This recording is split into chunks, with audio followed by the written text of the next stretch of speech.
Speaking nature 5 fold food में पिछली video में कुछ सूर्य तत्व के बारे में बताया और अभी जल तत्व। हमारे शरीर का 2/3 भाग जल ही है। हड्डियों में भी कुछ जल है और रोजमर्रा में भी कुछ जल निष्कासित होता रहता है। इसलिए शरीर में जब जल की आवश्यकता पड़ती है तो प्यास के रूप में हमें बताता है। ये कोई और नहीं बता सकता, ये हमारी मौलिक आवश्यकता है। कुदरती तौर से ही ये एक प्यास जागती है तो उस समय पानी पीना है। क्योंकि आजकल पानी अच्छा मिलता नहीं है, साधन तो बहुत अपनाए, कितने भी आप साधन अपना लें, एक्वागार्ड लगा लें, फिल्टर रख लें, कुछ भी कर लें, लेकिन शुद्ध जल का मिलना तो इस युग में असंभव सा ही है। फिर भी जल तो हमें लेना ही है ना। अर्दन वाटर में अगर रखा हुआ जल है तो उसके अंदर कुछ जो उसकी गंदगी है, कण नीचे बैठ जाते हैं, ऊपर साफ पानी रहता है। कुछ हद तक उसे उपयोग में लाना ठीक है, लेकिन सो कॉल्ड बाहर के जो बॉटल में पानी मिल रहे हैं वो पीने के लिए भी उपयुक्त नहीं है। तो क्या करें? हम कुछ ऐसा कर सकते हैं। पहली बात तो ये जानें कि प्यास लगने पर ही पानी पीना है, जैसे भूख लगने पर खाना खाया जाता है। ये कोई और नहीं बता सकता। आजकल कई लोग बताते हैं बहुत, इतने गिलास पानी पियो, इतने गिलास पानी पियो। उन्हें ये नहीं पता है कि जो भी चीज़ शरीर में एक्स्ट्रा जाती है वो टैक्स ऑन वाइटैलिटी है। हमारी शक्ति के ऊपर टैक्स पड़ता है। तो इसलिए कृपा करके प्यास लगे तो ही जल को पिएं। और चूंकि जल अच्छा नहीं मिलता है तो हम जल के इंटेक को किस तरीके से कुछ और चीज़ों का उपयोग करके, मतलब वो जल तो नहीं है, लेकिन अगर हम ऐसा जीवन शैली अपना लेते हैं तो फिर इतनी ज़्यादा प्यास लगने की ज़रूरत नहीं पड़ती। मेरा ये अनुभव है। अपने खाद्य पदार्थों में, भोजन में, अगर हम कच्चे सलाद चबा चबा कर खाना, भूख लगने पर खाना, कम मात्रा में खाना, नमक मिर्च मसाले तला भुना, इन सब चीज़ों का उपयोग घटा के रखना, अगर ऐसे करते हैं तो इतनी प्यास लगती भी नहीं है ना। प्यास उतनी ही लगेगी, फिर इतनी नहीं लगेगी कि हर घड़ी हमें पानी पीना ही है। तो इस तरह से अपनी भोजन शैली को अपना लें। कुछ बेकार की चीज़ों को खाना छोड़कर जो प्राकृतिक वनस्पतियों से मिले हुए आहार हैं उनको उचित मात्रा में अगर हम ग्रहण करेंगे तो जल का इंटेक कुछ कम हो सकता है। और कुछ नारियल पानी वगैरह लेने से भी जल की मात्रा शरीर को मिलती है। लेकिन ये आहार है, समझने की बात यह है कि ये आहार है, ये जल नहीं है। भोजन करने के आधा घंटा पहले और भोजन करने के 2-2.5 घंटे बाद ही जल को पिएं। जल को हमेशा घूंट घूंट करके ही पिएं। कई लोगों को ऐसा लगता है सुबह उठकर कुछ गर्म पानी में कुछ नींबू वगैरह डाल के हम ले लें तो कुछ हमें रिलीफ मिल जाएगा। ये कोई फ्लैश नहीं है कि हम पानी डालेंगे तो सफाई बनेगी, है ना। एक्स्ट्रा लिया हुआ जल हमारे शरीर के ऊपर, हमारी जो रखे हुए किडनी है या स्किन के पोर्स हैं, उनके ऊपर इसकी मेहनत पड़ती है इसको बाहर फेंकने में। और बहुत अधिक जो जल पीते हैं उनका शरीर भी थोड़ा सा अप्पू बन जाता है ना। नमक अधिक खाते हो, जल ज़्यादा लेना पड़ेगा, शरीर में भारीपन, मोटापा वगैरह बढ़ता है। तो बड़ी समझदारी के साथ हमें इस जल के प्रयोग को भी समझना है कि एक हमारा आहार भी है तो औषधि भी है। शरीर की ज़रूरत जब पड़ती है आहार है, और जब हमारा शरीर रोगी होता है तो कुछ अलग सूखने लगता है, हमें जल की आवश्यकता पड़ती है। तो उस समय में भी हम कैसे जल का प्रयोग करें, है ना। एक बात और है, जल को गर्म करके ना पिए। अपने शरीर के तापमान के बराबर ही जल को लेना है, उतनी ही गर्मी में लेना है।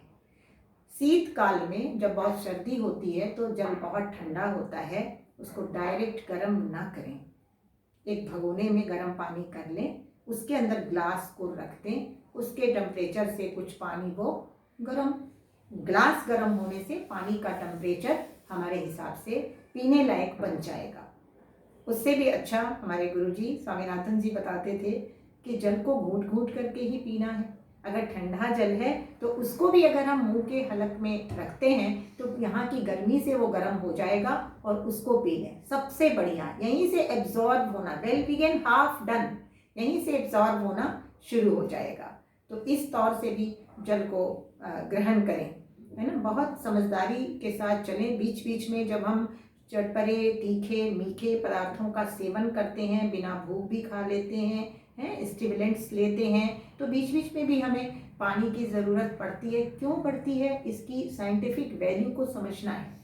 क्योंकि ऐसे पदार्थ जब जिह्वा पे जाते हैं तो जो टाइलिन है, जो पाचक रस हैं, वो उस पर नहीं गिरते हैं, तो फिर गले से नीचे नहीं सरकता। कई लोग कहते हैं कि हमें बीच में पानी लेना पड़ता है, हम उसको निगल नहीं पाते हैं जो हम खा रहे हैं।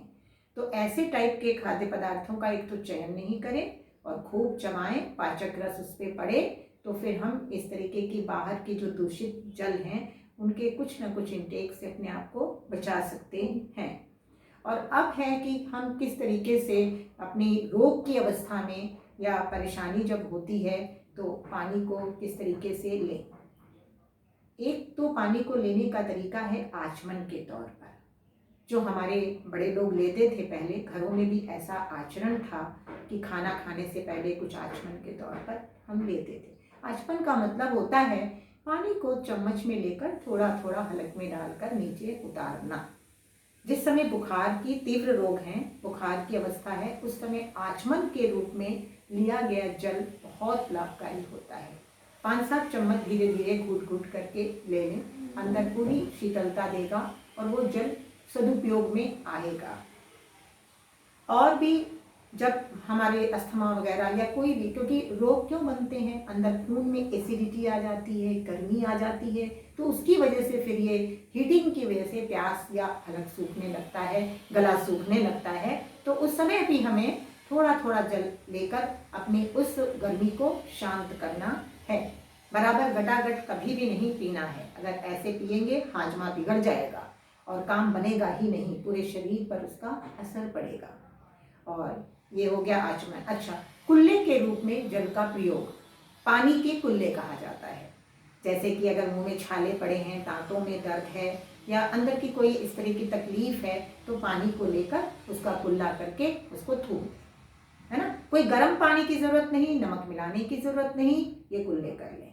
और इस कुल्ले को जो साधारण पानी से हम करते हैं, इनको हम पेठे के रस का भी कुल्ला कर सकते हैं। और जो मौसम की सब्जियां, जैसे भी गाजर आएगा, गाजर का रस निकाल कर, मसूड़ों में दर्द है, छाले हैं, जीवा में कोई तकलीफ है, कोई भी ऐसी तकलीफ है, तो आप इनके कुल्ले को इससे 4-6 बार करके उसको हटा दें। और कई तरीके के पत्तेदार सब्जियां हैं, उनको भी कुल्लों के रूप में इस्तेमाल किया जाता है। रोग की अवस्था में बहुत राहत मिलती है। वो कौन सी पत्तियां हैं? जाड़े के मौसम में हमारे मेथी के पत्ते और हमारे बथुए के पत्ते, और गर्मी के मौसम में चौलाई के पत्तों से उनका थोड़ा रस निकाल के डाइल्यूट करके, और कड़ी पत्ते के पत्ते के जल से भी कर सकते हैं, डाइल्यूटेड होना चाहिए, उससे भी हम कुछ अपना कुल्ले वगैरह करके लाभ पा सकते हैं, है ना। अब अभी ये आता है कि हम पानी की कुछ थेरेपी है, पानी के कुछ प्रयोग हैं। ये तो पीने खाने की बात हो गई। दूसरी बात ये है कि हम किस तरीके से अंदर की गर्मी को इस बाहर से शीतल जल के द्वारा उस गर्मी को एब्जॉर्ब कराएं और लाभ को पाएं। तो उसके लिए हमारा गीली पट्टी के प्रयोग हैं, लोकल वेट पैक्स है ना, एब्डोमिनल वेट पैक है, जिसके द्वारा भी हम पानी को पीते हैं और पिलाते हैं, अंदर की गर्मी को बाहर निकालते हैं और उन पानी की शीतलता से अंदर खून का संचार या टेम्परेचर एक समान बनने में वो सहायक बनते हैं। तो उनको हम कैसे करें? बहुतों को तो ये पता है, लेकिन अभी कई ऐसे भाई बहन हैं जिनको ये नहीं मालूम है कि कितने लाभकारी हैं, है ना। फर्स्ट एड के रूप में कहीं भी दर्द है, नहीं भी दर्द है तो भी सुबह सुबह उठकर भी इस पट्टी का प्रयोग कर सकते हैं, क्योंकि आजकल हाजमा ठीक ना होने की वजह से छोटी और बड़ी आंतें कुछ स्लगिश ही रहती हैं।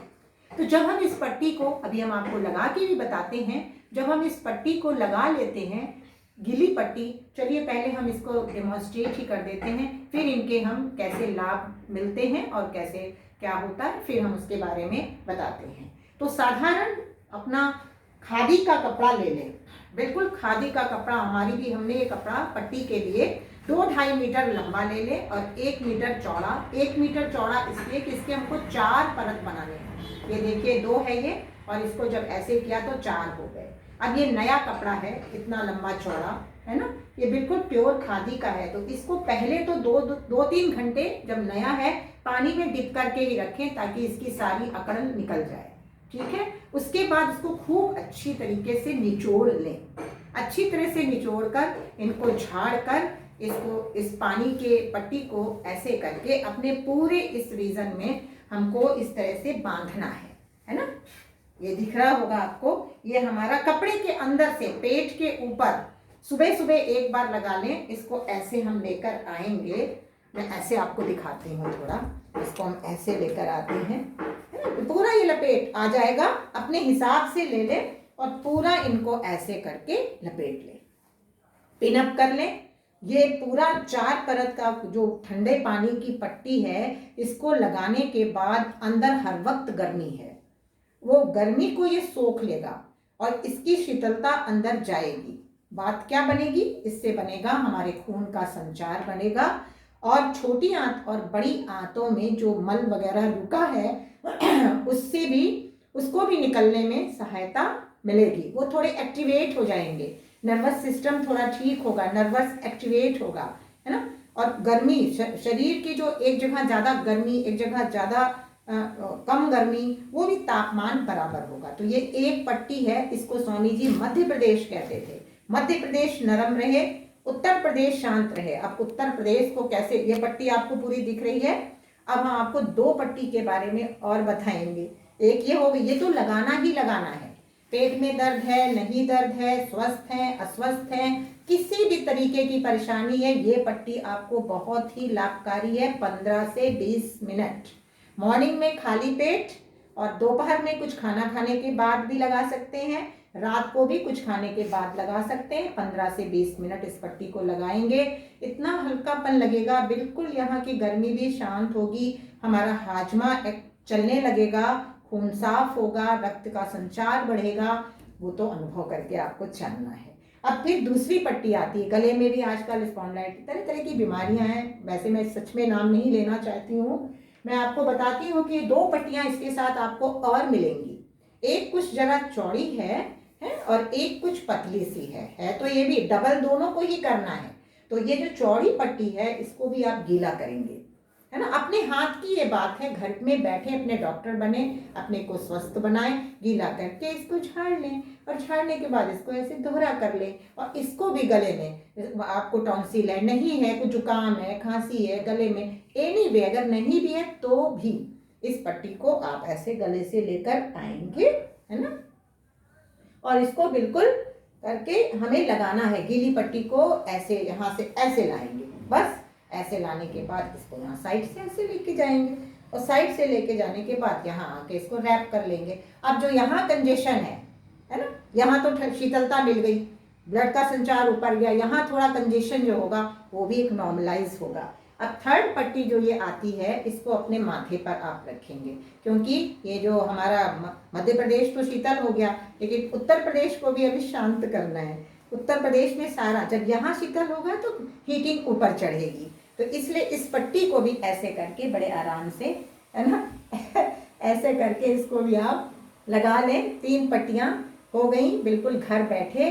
अब इनको लगाने के बाद ये माथा भी बिल्कुल शांत होगा, बहुत आराम मिलेगा। और अभी इसको आप जैसे मैं अभी बैठ रही हूँ, आप बैठ जाएं, अपने घर के काम काज करें, चलते फिरते रहें, कोई दिक्कत नहीं, हाथ आपका बिल्कुल फ्री है, और इसके द्वारा बहुत सारे लाभ बनने हैं। तो ये तो आम तौर से पट्टी की कहानी है, जो हमें लोकल बेड पैक्स जिन्हें हम कहते हैं, इनको गीला करके ऐसे लगाएं और बिल्कुल लाभ पाएं। क्योंकि हमें जब तक खून का संचार एक समान नहीं होगा, एक समान गर्माहट नहीं होगी, शरीर के रोग भाग नहीं सकते हैं। तो इन पट्टियों का प्रयोग ये नॉर्मल है। उसके अलावा अर्थराइटिस है, कहीं पेन है, कहीं हमारे जो आजकल बवासीर वगैरह हो जाते हैं, गुदे के एनएस के पास के भी जो तकलीफ़ें हैं, वहाँ पर भी पट्टियों को हम ऐसे इन दूसरी पट्टी ले लेंगे थोड़ा चौड़ा करके, ऐसे करके यहाँ पर अगर आपको बवासीर वगैरह भी है तो ऐसे गीली पट्टी को करके नीचे की ओर एनएस पर लगा के रखें, वहाँ की मसल्स एक्टिवेट होगी, काम बनेगा। उसके अलावा अर्थराइटिस वगैरह में भी लगाना है, लेकिन इसमें भी एक मुख्य बात है जो ध्यान में रखने योग्य है। मान लो आपके पैरों में बहुत दर्द है, या सपोज यहाँ बहुत दर्द है, जहाँ बहुत दर्द है उस जगह पर इस पट्टी को बिल्कुल ना रखें, उससे 4 इंच नीचे या 4 इंच ऊपर इसको रखें। क्यों? क्योंकि वहाँ की नसें कुछ सूजी हुई होंगी, अगर डायरेक्ट वहाँ पर रख देंगे तो वो नसें फट भी सकती हैं, तो ये रिस्क ना लें, उसको नीचे ऊपर करके रखें। और अर्थराइटिस आजकल ज़्यादातर लोगों के घुटनों में बहुत तकलीफ है, तो पट्टी को लगाकर पैरों को सीधा करके रखने की अपनी आदत डालें, और रात के समय में पैर को ऊंचा रखें ताकि नर्वस सिस्टम एक्टिवेट हो, और सर को थोड़ा बिना तकिए के रखें। इस तरह अगर करेंगे तो बहुत लाभ मिलेगा। और जो पानी की बात बताई थी कि जब भी इसको आँच पे रखते हैं तो उसके तत्व निकल जाते हैं, ऐसा हमारी गीता में भी कहा गया है, श्री कृष्ण ने भी कहा है, रसम अहम अप्सु कौन्ते, हे अर्जुन पानी में जल में मैं रस हूँ। अब उस रस को हमें लेंगे तभी तो न्यूट्रिएंट्स मिलेंगे, हमारा आहार तभी तो ये बनेगा ना। तो इसलिए बहुत समझदारी से चलना है। ये भी एक पानी के प्रयोग हो गए, पानी से किस तरीके से हम अपने शरीर के तापमान को ठीक करते हैं। उसके अलावा स्पाइनल बाथ भी है हमारे पास, एंड होता है जिसमें कि हम लेट जाते हैं और उसमें भी बहुत रिलैक्सेशन मिलता है। ब्लड प्रेशर, ब्लड शुगर कुछ भी हो, उसमें लेट कर पट्टी एक पेट पर रख लें गीली करके और एक माथे पर रख लें। 15 से 20 मिनट स्पाइनल बाथ टब में लेटें, रिलैक्सेशन के लिए। नींद आए थोड़ा सो भी सकते हैं, लेकिन जब वापस आते हैं उससे निकल कर तो कोशिश करें कि हम एक स्नान ले लें, है ना। या तो थोड़ा ना, अगर स्नान नहीं कर सकते हैं तो अपने मुंह के ऊपर छींटे मारकर आराम से आए तो बहुत उसका लाभ होगा।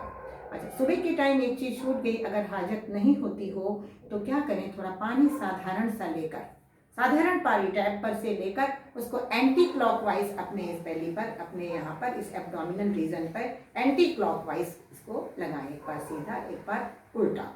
तो इससे क्या होगा, उस पानी से वहाँ के जो स्लगिश ब्लड है वो एक्टिवेट होगा और बहुत लाभ होंगे।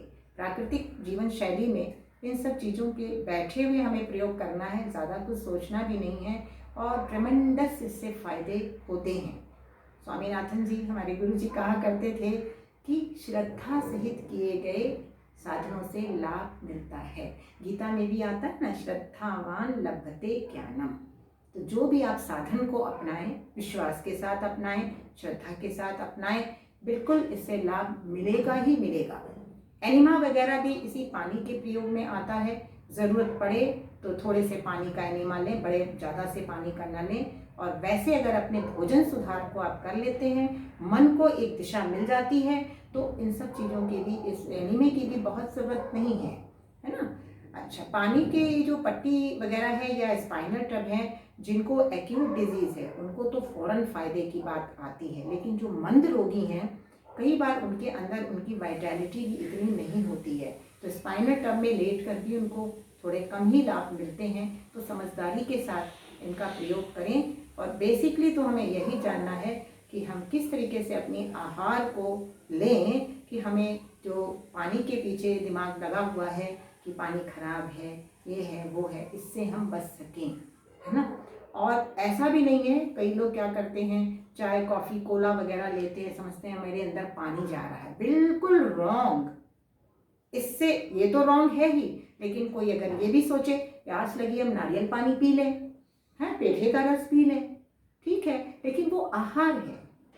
पानी के समय में घूट घूट करके पानी पीना, यहाँ तक जो भी तरल पदार्थ हैं सभी को घूट घूट करके ही लेना है।